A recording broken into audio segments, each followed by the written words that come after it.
जी जनाब, मैंने कहा चले ज़रा। अभी अभी थोड़ी देर पहले मैं कहीं बाहर से आई हूँ और मैंने एक ऐसा मंज़र देखा है, मतलब क्या बताऊँ। सड़क पे एक मियाँ बीवी कुछ बात कर रहे थे, बहुत ज़रा टेंशन वाली शक्लें थी उनकी। तो मुझे लगा कि कोई मसला है, तो इत्तेफाक से मैं रेड लाइट पे खड़ी थी, बराबर वाली गाड़ी में खड़ी। वो आदमी इतनी ज़ोर ज़ोर से अपनी बीवी को डांट रहा था, बदतमीज़ी कर रहा था कि चल तू फलानी बकवास ना कर, तुझे अकल तो है नहीं, अनपढ़ जाहिल होए। इतनी ज़ोर से शीशा खुला था, बोल रहा था कि मैं मतलब मेरा शीशा बंद था, फिर भी मुझे आवाज़ें आ रही थी। तो मुझे ये लगा कि वो, और पढ़ी लिखी सी औरत थी, कोई चश्मा वश्मा लगाया था, शक्ल से लग रही थी कि वो चुप करके सुन रही थी। मेरी समझ में ये नहीं आता कि लोग अपने आप को किसी से बरतर कैसे समझते हैं, ख़ास तौर पे सॉरी आदमी। कई आदमी को तो जुमला यहाँ से शुरू होता है कि तुम्हें तो कुछ पता ही नहीं है। तुम्हें क्या पता, तुम्हें क्या पता, तुम तो घर बैठी हो। अच्छा, अब ये वाली बात भी इसलिए कम हो गई क्योंकि जो नहीं बैठी घर में वो तो बाहर काम कर रही हैं। उनको क्या कहना है, उनको कहना है कि तुम्हें तो पता नहीं किसने रख लिया खामखा, पता नहीं क्या। तो मुझे लगता है ज़िंदगी में सबसे बुरी चीज़ क्या है, बदतमीज़ी। सच्ची बता रही हूँ। बदजुबानी, बदतमीज़ी, और ख़ास तौर पे मर्दों का औरतों के साथ बदतमीज़ी करना, और उनके अंदर वो अथॉरिटी होना कि मैं इसकी ऐसी तैसी कर सकता हूँ, मैं इसको बता सकता हूँ कि क्या ठीक है और क्या नहीं ठीक है। चलो बाप की हद तक तो ठीक है, भाई को भी हक नहीं है कि वो अपनी बहनों को बताए। माँ बाप जिंदा हैं, कोई ऐसी बात किसी लड़की में कोई मसला होता है तो वो बता रहे होते हैं। और अगर वो बड़ी है, शादीशुदा है, तो वो पढ़ी लिखी है, काम कर रही है, तो उसको भी कुछ दुनिया का पता है। तुम्हें तो शायद इतना पता ही ना हो, तुम अभी पैदा ही नहीं हुए। कई तो छोटे भाइयों को मैंने देखा उछलते हुए अपनी बड़ी बहनों पे, और जबान इतनी 2 गज की लंबी, बदतमीजी से भरपूर। तो भाई फिर तो मेरी समझ में नहीं आता कि कौन, किसने उनको अथॉरिटी दी है, कि कौन सी जगह पे कानून बना हुआ है कि अगर आप किसी के खावंद हैं या भाई हैं या शौहर हैं तो आपको ज़्यादा पता है, आपको बताना है, आपको ऊपर से आके कहना कि तुम, और तुम तुम्हारा ख़ानदान, और तुम बेवकूफ़। इतनी मुझे जहर लगते हैं ना ऐसे लोग, मैं क्या बताऊँ। फिर अपनी भी लुटिया डिबोते हैं, ऐसा तो नहीं है, वो बेचारियाँ बर्दाश्त भी कर लेती होंगी। फिर इसी तरह उनके बेटे भी देखते हैं, वो कहते हैं अम्मी आपको तो पता ही कुछ नहीं, आप चुप करके बैठे। बहनों को भी कहते हैं खबरदार जो ये किया होगा तो। और खुद पता नहीं बाहर क्या सिगरेट पी रहे हैं कि क्या सूंघ रहे हैं, हमें क्या पता। तो मुझे लगा कि इतनी बदतमीज़ी मैंने देखी, मेरी तो तबीयत ही ख़राब हो गई। मुझे बदतमीज़ लोगों की एक लंबी फहरिस्त नज़र आ गई है, जो टीवी पे बैठ के भी बकवास करते होते हैं औरतों के लिए, और अल्लाह ताला उनको दिखा भी रहा है, माशाअल्लाह, अल्हम्दुलिल्लाह। पता नहीं अपनी घरवाली औरतों के साथ क्या सलूक करते होंगे, जो वो दूसरी औरतों के बारे में कमेंट करते हैं, बैठ के बताते हैं कि उनमें क्या क्या प्रॉब्लम्स हैं, किसको क्या करना चाहिए और कैसे चलना चाहिए। और ख़ुद उनकी अपनी माशाल्लाह शक्लों पे अब लानत पड़ चुकी हुई है, उम्रें भी अब निकल गई हैं, कोई उनकी बकवास सुनता भी नहीं है। आपने कभी सुना है कि खुदा न खास्ता, मैं मतलब किसी की तरफदारी नहीं कर रही, ये जो हमारे एक्टर लड़के हैं, लड़के भी हैं, बड़े बड़े हो गए हैं लेकिन है तो, फैसल है या एजाज है या अदनान है या हुमायूं है, या मैं मर्दों की बात कर रही हूँ, इस तरह के और भी बच्चे हैं हमारे, कोई वो बकवास करते नहीं करते, एक दूसरे के लिए भी नहीं करते। हाँ, हमारा नुमान थोड़ा मुंह फटता, अब वो भी नहीं है, वो मजाक में कुछ ना कुछ कह देता था, लेकिन बदतमीज़ नहीं है वो बदतमीज़ नहीं है। लेकिन मेरी समझ नहीं आती कि कौन सी माओ की गोदों में पले हुए हैं ये, इनको किसने सिखाया है और किसने बताया कि तुम्हारी अथॉरिटी है कि तुम औरतों को सही और गलत बताओगे। मुझे अल्लाह माफ़ करे, मैं मजहबी तरफ नहीं जाना चाहती, वो एक और उसकी सूरत है कि आपने अपनी बीवियों को और अपने बच्चों को, अपने घर को डिसिप्लिन रखना है। तो कौन सी कोई आप वहाँ से सड़क से कोई झोपड़ी वाली उठा के लाए होते हैं। आपकी बीवियाँ आपकी पसंद की या आपकी रिश्तेदार कुछ ऐसी होती हैं, चलो अपनी मर्ज़ी से अगर सहेली के साथ बाज़ार चली गई। मैं आपको क्या क्या बताऊँ, ज़िंदगी में बहुत कुछ सुना देखा है, लेकिन बहुत ही एक हमारे करीबी दोस्त हैं, उनकी पुरानी बात है। वो पढ़े लिखे थे, डॉक्टर थे माशाल्लाह, ये नहीं, ये झोपड़ी वाले नहीं थे, ख़ानदान तो झोपड़ी वाला ही था वैसे। तो उन्होंने अपनी बीवी को, जो थी शायद 8 मंथ की प्रेग्नेंट थी, वो अपनी दोस्त के साथ बाज़ार गई, और उसने शायद कुछ कहा कि मैं 6 बजे आऊँगी, तो वो उसको आते आते 7 बज गए। उसका ज़रा पेट भी था और जो भी था, तो दोनों सहेलियाँ छोटे अपने आने वाले बच्चों के लिए कोई कपड़ा लेने गई थी, उनको 1 घंटा देर हो गई। खैर वो घर आई तो मियाँ ने बहुत लानत मलामत भी की, और वो जो कपड़ा लाई थी उसको कैंची से कुतर दिया कि तुमने 1 घंटा देर क्यों की है। साइको होते हैं ऐसे साइको, जो इस तरह से अपनी बीवियों को या अपनी बहनों को मतलब हरास ही करते हैं, एक तरह से हरास ही करते हैं। फिर वो रहती भी रहती हैं बेचारियाँ कई, लेकिन मतलब जो तो भाई बहनों के साथ बदतमीज़ी करें या बेटे माओं के साथ बदतमीज़ी करें, उनको तो बिल्कुल छोड़ ही देना चाहिए कि अल्लाह मियाँ ना करे कि किसी के साथ ऐसा हो, लेकिन फिर बेचारी माएँ जो इनके पास जाने की जगह नहीं होती वो कहाँ जाए, वो फिर बेटों के दर पे ही होती हैं कई ऐसी माएँ। तो मगर मैं कहती हूँ कि ज़िंदगी में सबसे बड़ा जुर्म ही बदतमीज़ी है, बदज़ुबानी और बदतमीज़ी। नफ़रत करती हूँ मैं बदतमीज़ लोगों से। मतलब आप, एक चीज़ होती है मुरव्वत, लिहाज़, ठीक है, किसी की बात मुझे भी बुरी लगती है, वो कभी कोई करता ही है छोटी-मोटी इधर-उधर, काम पे भी जैसे मिसकमिटमेंट होती है। लेकिन बदतमीज़ी नहीं मैं कर सकती, मैं उसकी ऐसी-तैसी फेर सकती हूँ, लेकिन कहूँगी कि तुमने ऐसे क्यों किया? बदज़ुबानी, गंदे लफ्ज़, गलत बात, गाली-गलौच। मैं कुछ औरतों को भी मैंने देखा उनकी ज़ुबान से फूल झड़ते हुए। हाँ, सॉरी, इधर-उधर देख के कह रही हूँ, उसको मैं गाली को ना फूल झड़ना कहती हूँ। उनके मुँह से भी मैंने देखा फूल झड़ते हैं, कोई 2-4 मेरी ऑब्ज़र्वेशन में हैं। तो भई ये गंदी बातें, गाली, गुस्सा, बेइज्जती, बदतमीज़ी, बदतहज़ीबी, बदलिहाज़ी, ये सब बकवास चीज़ें हैं, बुरी चीज़ें, इसलिए तो बद लगा हुआ है इसके साथ नाम। बदज़ुबान के आगे बद क्यों ना लगा, कैसे लगा हुआ है, क्योंकि वो है ही बद। दूसरे ये कि जब आप बिल्कुल दूध के धुले हुए हो ना, बिल्कुल, तो आपने कभी कोई गलती से रेड लाइट भी क्रॉस ना की हो, तब आप किसी को ज़रूर बता सकते हैं, ठीक है? जब मैं 5 वक़्त की नमाज़ नहीं पढ़ती थी ना, 2 पढ़ती थी, कभी 1 कभी नहीं, बस होता है ना, तब मैंने कभी नहीं अपने बच्चों से भी तक नहीं कहा कि है बेटा यूँ, क्यों? क्योंकि जब मैं नहीं पढ़ूँगी तो मैं मिसाल नहीं बनूँगी। अब जब मैं पढ़ती हूँ तो मैं कह देती हूँ कि बेटे पढ़ लो तो अच्छा ही है। तो खैर हर ज़िंदगी में मुख्तलिफ़ किस्म के रवैये होते हैं और लोग उसी के साथ ज़िंदगी गुजार देते हैं और समझते हैं कि वो ठीक कर रहे हैं। हमेशा हर कोई ठीक नहीं होता, मुझ में भी 100 किस्म की गलतियाँ हैं।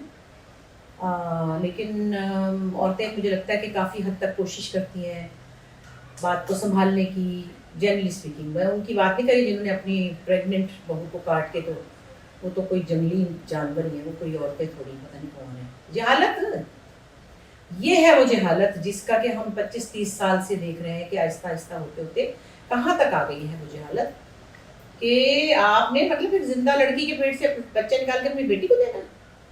आपका कहाँ दिमाग है? तो ये अनपढ़ लोगों के साथ, और जिनको सही मानों में जो दीन की तालीम का पता नहीं ना होता, ऐਵੇਂ अरबी के रट्टे लगाने से थोड़ी आता है कुरान शरीफ का मतलब समझ, इंसानियत का, लोगों के साथ बिहेव करने का या दिल खुला करने का। वो तो जेलस थी पता नहीं वो औरत कि मेरा बेटा इसको चाहता क्यों है, पता नहीं क्या नफ्सियाती मसाइल इन लोगों के, कौन है ये, उनके भी टुकड़े तो करने चाहिए ना। देखें इस तरह तो मतलब जैसे आप अगर शरीयत पे चलते हैं तो आप ये तो कर लेना कि जैसे हाथ के बदले हाथ है तो जान के बदले जान है, तो जैसे उसने उसके टुकड़े किए उसके भी कर दें।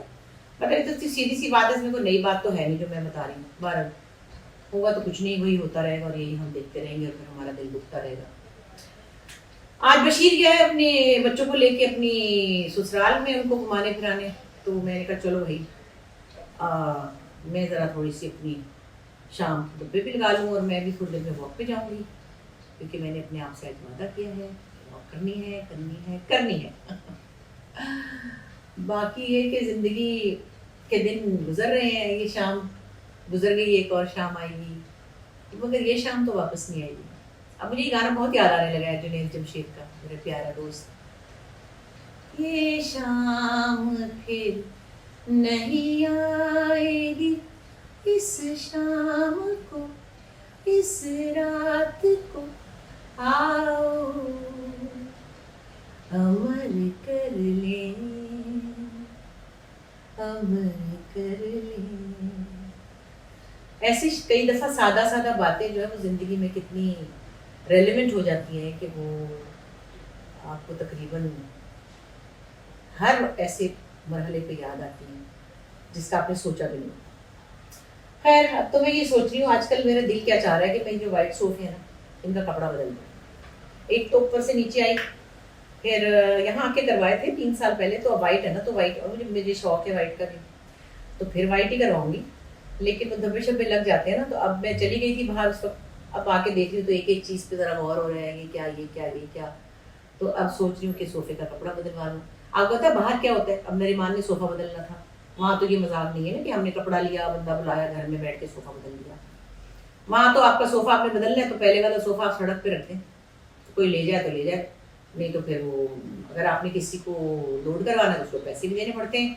यानी एक तो आप अपनी कोई चीज़ जो है उससे फारिग हो, वो बिकती भी नहीं है, कभी कभी शायद बिक भी जाती है, लेकिन उस बेचारे ने तो अपना सोफ़ा भी बाहर रख दिया, अपनी कोई टेबल भी बाहर रख दी, फिर कोई एक रॉकिंग चेयर, क्योंकि जगह ही नहीं है। तो फिर ये तो ये हमारे पास तो देखे ना, हमारा तो पुराना लकड़ी का बड़ा अच्छा शीशम का सोफ़ा है। मैं तो नहीं देखती इसको, यूँ खामखा क्यों फेंकूँ, और मैं इसका कपड़ा बदल लेती हूँ तो ये फ्रेश हो जाता है, फिर इसको कुछ भी नहीं होता।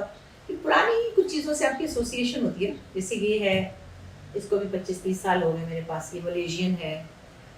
फिर मेरा जो बाकी फर्नीचर है वो कलमकार का है। मैंने तो उनका इस्तेमाल ही कर दिया, ज़्यादातर तो चीज़ें मेरी हुई है। तो ऐसे खामखा तो ये फेंकने वाली चीज़ें, लेकिन हाँ मैंने बहुत सी चीज़ें बहुत सस्ते में निकाली हैं। बेचना तो नहीं कहूँगी उनको ऐसे, और ये भी बहुत बड़े ब्रांड की थी, लेकिन वो क्रीक विस्टा मेरे पास बड़ा एरिया था, तो मैं यहाँ पे सामान ठूस के तो इसका शीशा और ये सब लुक खराब नहीं कर सकती। औने पौने ले जा तू, उधर देख फेंक बांट बूट।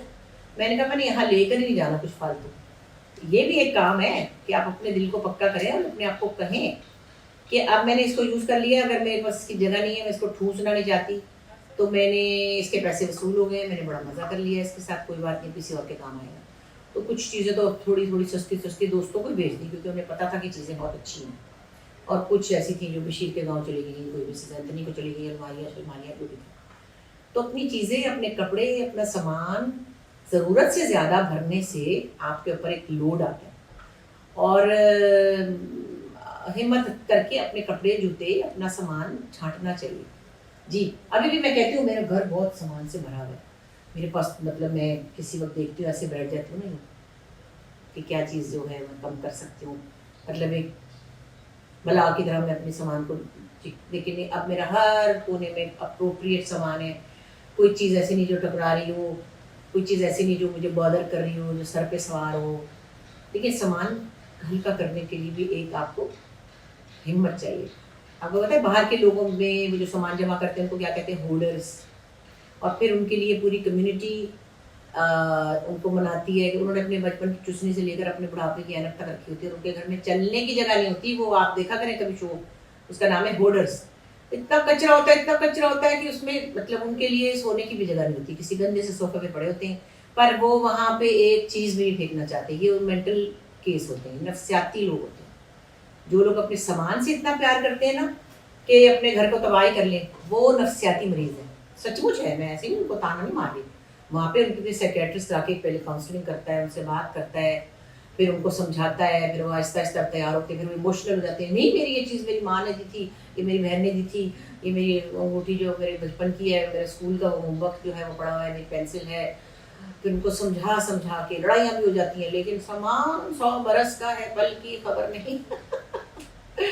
तो सामान से प्यार ना कीजिए, इंसानों से प्यार कीजिए, और जितनी चीज़ें इस्तेमाल करें निकालते जाए निकालते जाए निकालते जाए। दूसरों को उसकी ज़्यादा ज़रूरत होगी। हाँ, मैं तो अपने कपड़े भी निकाल देती हूँ, बिल्कुल। मैं अपनी भांजियों को दे देती हूँ, फिर वो मेरे कपड़े ख़राब थोड़ी होते हैं। मेरे साइज़ की जो मेरी भांजी है ना, एक तो सदफ को तो वेस्टर्न कपड़े आते हैं मेरे, मैं कहती हूँ चलो बेटे अब आप पहन लो। एक दो मेरी वहाँ अमेरिका में है, वो भी मेरे साइज़ की हैं, कभी जाऊँ तो वहीं उतार के भी आ जाती हूँ, कभी वो आती हैं तो मैं उनके लिए नए भी 2 बनवाती हूँ, 2 अपने भी दे देती हूँ। तो मतलब ये है कि हाँ, अस्मा को पहले बहुत देती थी, अब कहती है अब नहीं देती मुझे। इसलिए कि माशाल्लाह वो खुद इतनी बड़ी डिज़ाइनर बन गई, इतने कपड़े बनाती है हर वक्त। बाकी वो नरीमान और मीरा मेरे साइज़ की नहीं है, मीरा तो बहुत ही छोटे साइज़ की है, नरीमान का थोड़ा साइज़ मुझसे ज़्यादा हो गया है।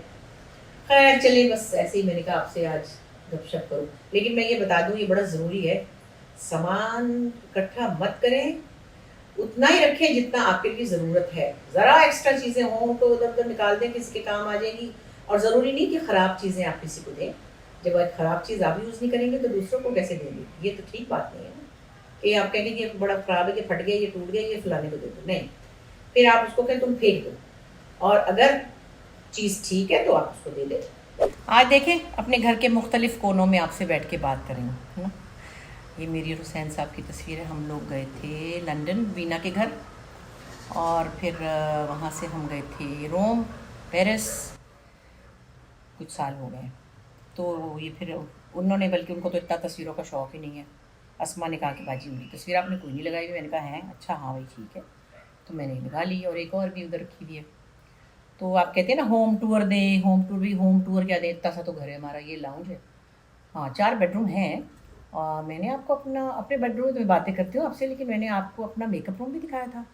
और एक दिन बच्चे बैठे थे जब गेस्ट रूम में, शहरजाद और इज़्तियार, तब मैं वहाँ पे भी गई थी आपके साथ। हाँ, हुसैन साहब के कमरे में मैं नहीं लेके गई, वो हर वक्त लिख रहे होते हैं। आजकल तो खैर वो है नहीं, टोरंटो से आएंगे। और दूसरी कि वो वहाँ पे बहुत तो वो होते भी नहीं, इस्लामाबाद ज़्यादातर होते हैं, लेकिन अब तो वो होंगे तो कहीं ना कहीं अपनी इसमें होते हैं या उन्होंने लिखना होता है, तो मैं उनके कमरे में नहीं, उनकी प्राइवेसी को मैं डिस्टर्ब नहीं करती। बाकी है कि घर तो सबके घर, छोटे हों बड़े हों, घर तो वो जगह है जहाँ सबको आराम मिलता है, सुकून मिलता है, अपना कंफर्ट होता है। जैसे कि जो आपको पसंद है, एक्चुअली जहाँ आपको आराम मिलता है वो अपनी पसंद का बिस्तर आपने बनाया होता है, आपकी पसंद की कलर स्कीम होती है। सो मैंने देखा बड़े बड़े घरों में हम शूटिंग कर रहे होते हैं, और बहुत बड़े बड़े 5-5 कनाल के घरों में सिर्फ एक कमरे में लोग रहते हैं, बाकी तो उन्होंने शूटिंग पे दिया होता है या नौकरों के पास होता है। तो मैं कभी कभी कहती हूँ कि अल्लाह ताला ने नौकरों के लिए कितना अच्छा इंतज़ाम किया हुआ है। नौकरों को आप रखते भी अच्छी तरह है, पैसे भी देते हैं और शुक्रगुजार भी होते हैं कि वो हमारे घर का ख्याल रख रहे हैं। तो उनके लिए भी तो अल्लाह ताला ने कुछ सोचा है ना। ऐसा ही है, ऐसा ही है। चलिए बस मैं फिर वॉक पे जाती हूँ, अब तो अंधेरा हो गया। वैसे दिल तो चाह रहा था शाम को जाऊँ, लेकिन ज़रा कुछ कहीं गई हुई थी तो फिर लेट हो गई, फिर आके जल्दी से मगरिब पड़ी। उसके बाद मैंने कहा अब चलो मैं ज़रा वॉक करती हूँ, फिर बात होगी आपसे इंशाल्लाह। भूल जाओगी तुम घर की वादा सनम, तुम्हें दिल दिया तो ये जाना। भूल जाओगी तुम घर की वादा सनम, तुम्हें दिल दिया तो ये जाना।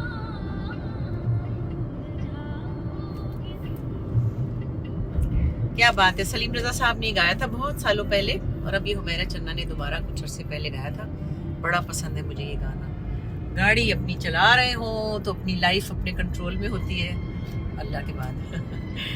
और फिर म्यूज़िक गाड़ी में सुनने का मुझे कुछ मज़ा ही और आता है।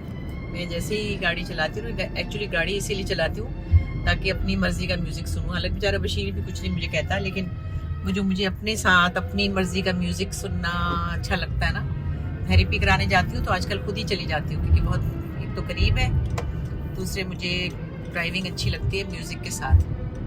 और अब मैं घर की तरफ जा रही हूँ। क्या बात है, इस गाने का भी जवाब नहीं।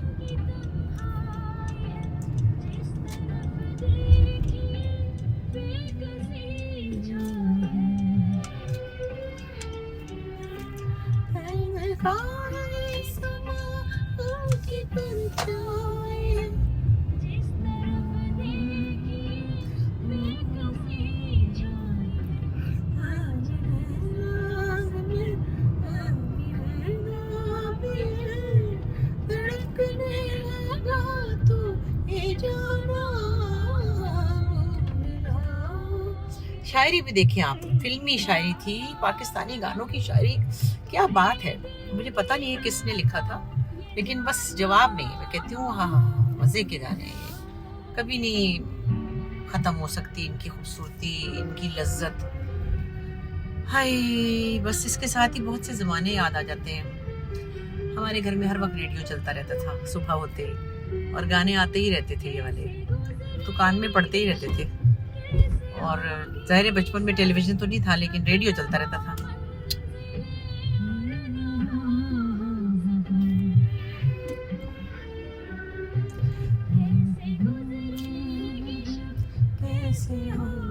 कभी कभी पता क्या होता है, गाना ख़त्म नहीं होता और जगह आ जाती है जब जहाँ पहुँचना होता है। मैं गाड़ी में बैठ के पहले गाना ख़त्म करती हूँ, फिर उतरती हूँ, दिल नहीं चाहता बंद करने को ना। मेरी प्यारी बहन सुंबल की इतनी प्यारी बात बताऊँ। एक दफ़ा उसकी गाड़ी का एक्सीडेंट हो गया और मैं ज़ाहिर हम सब परेशान हो गए, तो आगे से गाड़ी लग गई। मैंने कहा क्या हुआ था? कहती कुछ भी नहीं हुआ, बस जैसे ही मैडम नूरजहां ने अंतरा उठाया मुझे पता ही नहीं चला क्या हुआ। इतने कोई एक जोन में चला जाता है इंसान, अल्लाह करे ऐसा कभी ना हो किसी के साथ। वो बड़ी फनी बातें करती थी ना मेरी प्यारी बहन सुंबल। इन गानों से इस वक्त से सब यादें जुड़ी हुई हैं एकदम। बस क्या क्या याद आता है, अम्मी बहुत याद आती है। अम्मी को बड़ा शौक था, ज़िंदगी बड़ी प्यारी लगती थी उनको, म्यूज़िक से बहुत प्यार था, शॉपिंग की शौकीन, बस सब सब कुछ याद आता है। चले एक बार आ गया मेरा ईमान।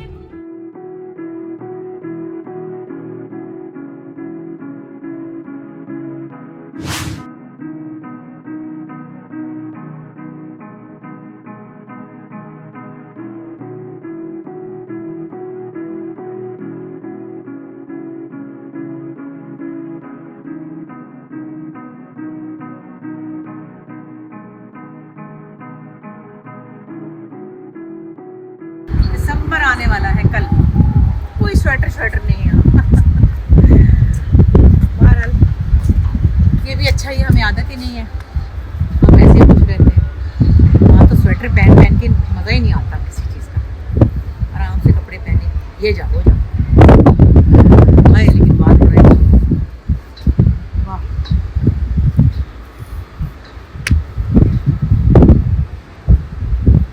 बड़ा फैसिनेट करती मुझे वो सब कश्तियाँ। अब तक सब माहिर वापस जा रहे हैं अपने शिकार के बाद।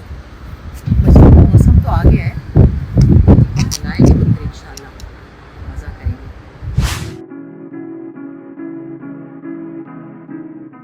मौजा ही मौजा, हाँ जी फिर मौजा ही मौजा। तेल लगाना भी एक लग्जरी है, अब पता चला।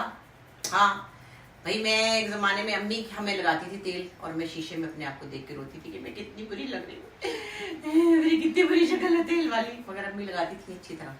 फिर अब्बा को हम लगाते थे, चारों बेटियां मिलके बारी बारी। हाँ अच्छा, अब्बा के बाल इतने घुंघराले थे, इतने सारे बाल थे। उसके बाद जब मेरी शादी हुई तो मैं अपने जो हस्बैंड थे उनको भी लगाती थी, बच्चों को भी लगाती थी। मुझे आदत थी हर संडे को या हर छुट्टी के दिन लगाने। और अभी भी मैंने इस दफा नहीं, पिछली दफा नरिमान को, उसके बच्चों को बिठा के लाइन से सबको तेल लगाया था। तो ये एक अयाशी है जो कि मिसेस एंथनी कर रही है मेरे लिए। वैसे कभी कभी मैं लगा लेती हूँ, फिर मैं इसको कहती हूँ जरा इसको ऐसे मसाज कर दे, तो वो भी एक बड़ा अच्छा। और वो तेल जो मैंने बनाया था आपके सामने, मैं वो लगा रही हूँ। अब ये मैं नहीं कह रही कि पता नहीं यहाँ से लेके वहां तक समंदर तक मेरे बाल लंबे हो गए। मेरे बाल लंबे नहीं उतने होते जितने मेरे बाल मुझे हेल्दी चाहिए। बालों की लेंथ इतनी रहती, मैं फिर ट्रिम करा देती हूँ, फिर इतनी रहती, फिर ट्रिम करा देती हूँ। यहाँ तक मेरे बाल कभी नहीं हुए, इधर तक थे, इतनी मोटी चुटिया थी, बहुत मोटी। वो मैं आपको कभी तस्वीर दिखाऊंगी। लेकिन खैर, ये भी एक अयाशी है जो कि करनी चाहिए और ख्याल करना चाहिए, ताकि आपके बाल कम से कम खुश तो रहे ना, और थोड़ी सी उनको नरिशमेंट। अब इतनी चीजें इसमें डाली है, मेथी दाना, कड़ी पत्ता, एलोवेरा, आमले, रिठे, सिकाकाई, मैंने क्या क्या डाला था ना। अच्छा, फिर मैंने कड़ी पत्ता इतना डाला था ताकि, और प्याज भी, प्याज की बू नहीं है, कड़ी पत्ते की खुशबू जो है वो डोमिनेट कर गई है। तो आपको मैं इसलिए बार बार बता रही हूँ कि आप भी बनाएं। रोजमेरी के पत्ते भी थे इसमें, थोड़ी सी कलौंजी भी डाली थी, मतलब सिर्फ टमाटर डालने रह थे। मैं हमेशा तेल बनाती थी अपने घर में ना, पहले भी बरगे आमला तो फलाना, तो मेरी अम्मी कहती थी अरे हाँ लहसुन अदरक पा के तो भुन के ला ले है, तो गोश्त भुन लिया। तो ये जो चीज़ें हैं ना, ये नेचुरल चीज़ें सब अच्छी होती हैं, इनका फ़ायदा होता है, ये कर लेनी चाहिए, है ना। तो बस मज़ा आ रहा है इस वक्त। अयाशी अरूज के ऊपर है, इससे बड़ी क्या अयाशी है कि सर में तेल लग रहा हो और मिसेस एंथनी मसाज कर रही हूँ, है ना भाई। तो अपना ख्याल रखा करें, अपने बालों का भी ख्याल रखें, अपनी रूह का भी ख्याल रखें, अपने दिल का ख्याल रखें, अपने आप का, अपनी सेहत का ख्याल रखें। बस ठीक है, फिर मिलते हैं।